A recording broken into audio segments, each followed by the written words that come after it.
بسم الله الرحمن الرحيم. رب اشرح لي صدري ويسر لي أمري واحلل عقدة من لساني يفقه قولي.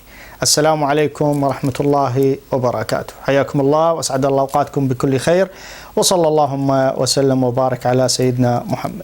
متابعي الكرام، حياكم الله بحلقة جديدة من سوالف دواوين. ومثل ما اعتدنا بكل حلقة ناخذ قصة، ومن هاي القصة إن شاء الله ناخذ العبرة والحكمة اللي نستفيد منها بوقتنا الحاضر.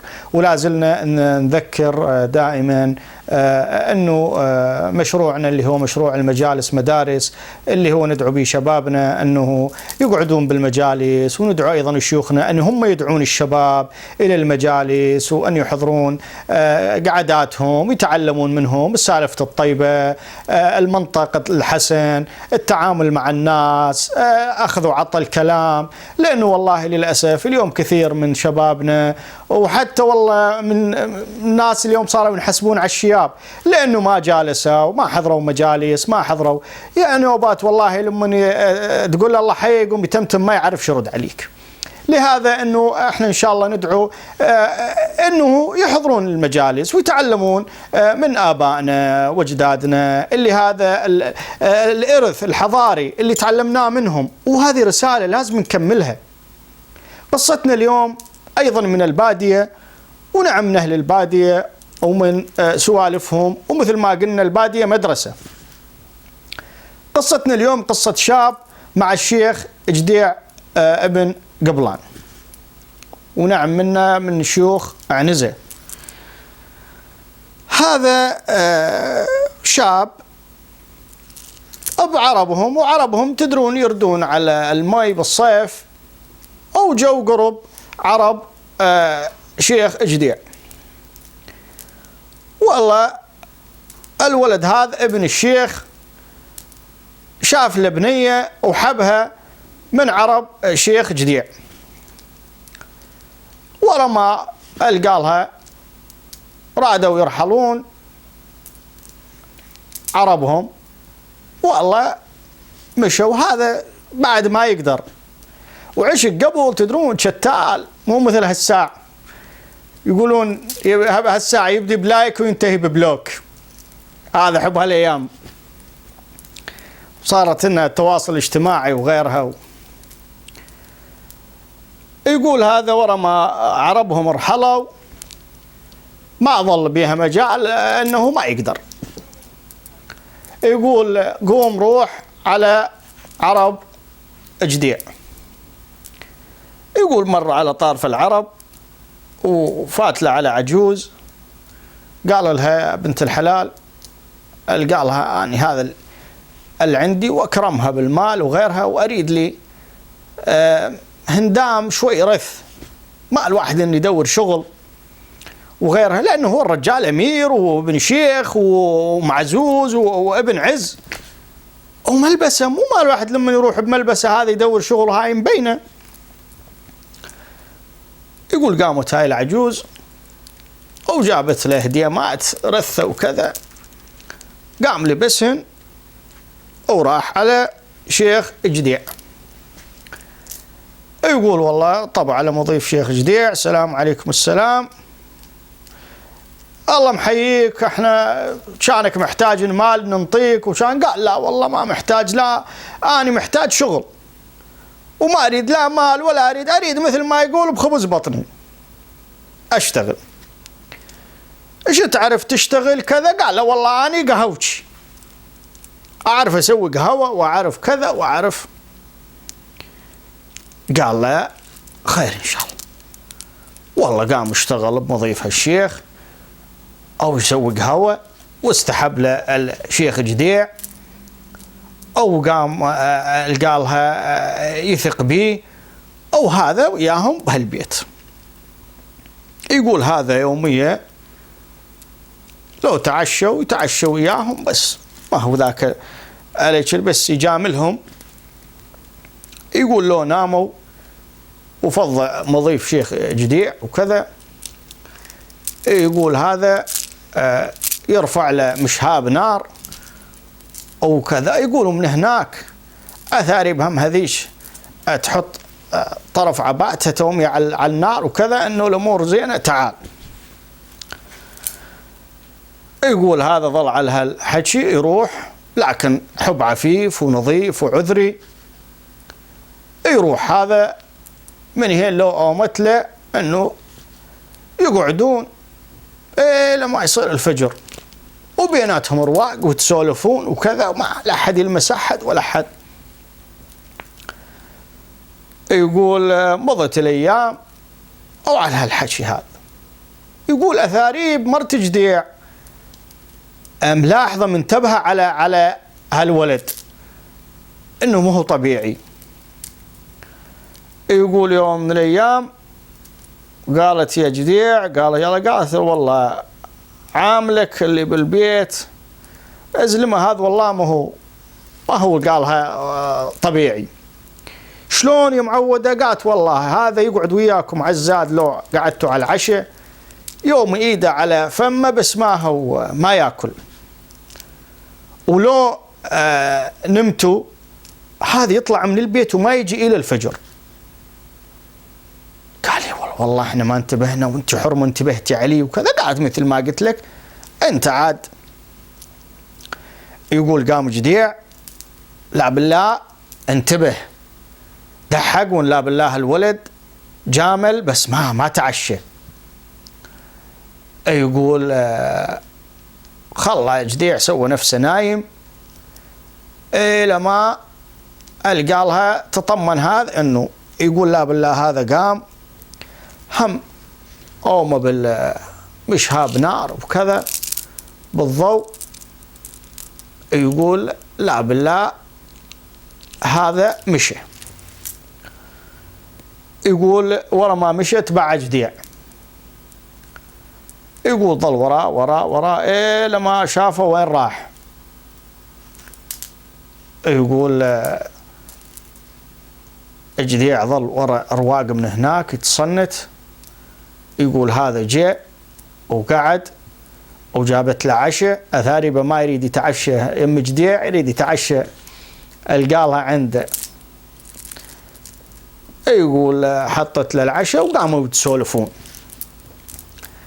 هو عاد شنه هو داز محاكي عليها هذه، خاطبها البنيه وابوها ما هو منطيها قبل يوم كانوا عربانهم. يقول قاموا يتسولفون شلون وكذا وهاللون، واحنا والله اني بعد ما اقدر ومدري ايش، واحنا خاف ان ما نصير بعضنا واحنا غيرها، وابوك ما ينطي وغيرها. قالت له والله لازم يشوف لنا حل، والله اني قالها اني ما هذا قالها والله اني الهوى راح يذبحني، راح اموت بعد ما اقدر. قالت والله ان صار بيك شيء اني اموت وراك. يقول قال لها والله اني خايف لروح اموت، بس اقض بهالعصا، اني هاي عنده عصا. قالها بس اقض بطارف العصا وانا اقض بطارف العصا وخلينا نسولف بس احس. قالها قالت لا والله ما ابد، اذا ما نصير مثل ما يقول شيء شرع الله وما ابد ما. يقول جديع يتصنت ويسمع حكيهم. يقول وهالولد كان يسولف بحرقه وحاس انه راح يصير شيء، فما يقول قال لها الحل شلون؟ قالت له والله شوف ما لنا حل غير جديع، انا اصبح الصباح روح على جديع وسولف له، قول له يا شيخ والله اني سالفتي 1 2 3 4 والله اني راح يقتلني الهوى والعشق، عاد اريدك تخلص لي اياها، وهي ما تخلص غير بالاحمرين. قال الاحمرين هو الذهب والدم. يقول قالها بالله كان اصبح الصباح ابشري اني اسولف ويا جديع وخلها وين ما تصير خلها تصير. يقول هذا انسحب. يقول جديع سبقه على البيت وفات. يقول هذا يوم جاء الشاب جر الربابه وقال اللي قاله. ان شاء الله عود راح اترك لكم اياه بصندوق الوصف القصيده، ما اريد اطيل عليكم. يقول كمل قصيدته ولف راسه ونام. يقول جديع سولف الحرمته قالها والله السالفه هاللون وهاللون وهاللون، مثل ما قلت لك. يقول أصبح الصباح أجديع ما نام، يريد الصباح يصبح وهو مقهور ويريد شلون ما قالها يفض سالفة هالولد. يقول اجتمعت الناس الصبح، جديع ما قعد الولد، قال خليه نايم أنا أقوم أسوي القهوة. يقول قام صلح قهوته والتمت هالناس وغيرها. يقول قال جديع روح نادوا لي فلان اللي هو أبو البنت اللي يريدها الولد. يقول نادوا أبوها، جاء ما يدري شو السالفة. يقول والله قال جديع صحوا لنا هالولد، اجعدوه من النوم عندي سالفة وياه. يقول جو على الولد يا فلان يا فلان يا فلان ده ما ادري ايه. يقول قال له هذا والله ما يبقى مجديع عليه معود. ويقول لا بلا يوم يجلبونه وان جثه هامده تقريبا متوفي. يقول جديع افتهم، كان يدز واحد على بيت ابو البنيه يريد يسمع البنيه. قال له روح لنا على بيت فلان قول لهم نريد الفاس. الفاس ما يستخدمونه قليل، تريد نحفر ندفن فلان القهوشي اللي عند الشيخ توفى صبح متوفي. يقول هذا راح الطارش. يقول طلعت علي البنية قال هاي يسلم عليكم الشيخ ويريد الفاس تنحفر قبر القهوشي، قهوشي شيخ جديع توفى صبح متوفي تريد ندفنه. هو وصل له رسالة وصل له انه تراه توفى. يقول هاي يوم سمعت لا بالله فقدت عقلها وما ظل على قالها براسها عقل وجت صايحه من هناك. يقول وعساها قالها يوم نقبله شو اسمه عساها تشق ثوبها. يقول قام جديع قال اطلعوا خلى هذه قالها تنفض عبرتها. يقول هاي انا بكت كذا ما ادري ايش. يقول لا بالله سكتت. يقول فاتت علي واحد من النسوان قالت يا جديع الحق يا جديع. قال شنو؟ قالت والله البنيه تراها توفت فوقها، انحمست وطقت فوقها من القهر. يقول عاد جديع قال والله قام يعض اصبع الندامه. قال انا ما قدرت اجمعهم بالدنيا والله غير اسوي لهم قبر واحد. يقولون عاد ما ادري والله دخيل يلا عاد هي شرعا يصير ما يصير ما ادري عداني. يقولوا قام حفر لهم قبر ودفنهم جديع مع بعض. قال انا ما قدرت اجمعهم بالدنيا والله غير اجمعهم بقبر. الحد هين خلصت سالفتنا. العبره من هاي السالفه يا اهلنا اخواننا لما شوفوا الحياه تفاهم والحياة حب ومودة. لما انك تعرف انه ابنك رايد لابنية حلال ومستورة وبنت ناس وهم انت يا ابو البنت لما انك تعرف لك الرجال وانه دريت انه بنتك رايدته وانه هو زلمتن قد حاله وتهقبي انه يستر بنتك او غيرها. ترى والله النفس ما تريد. أيسر الأمور ومشيها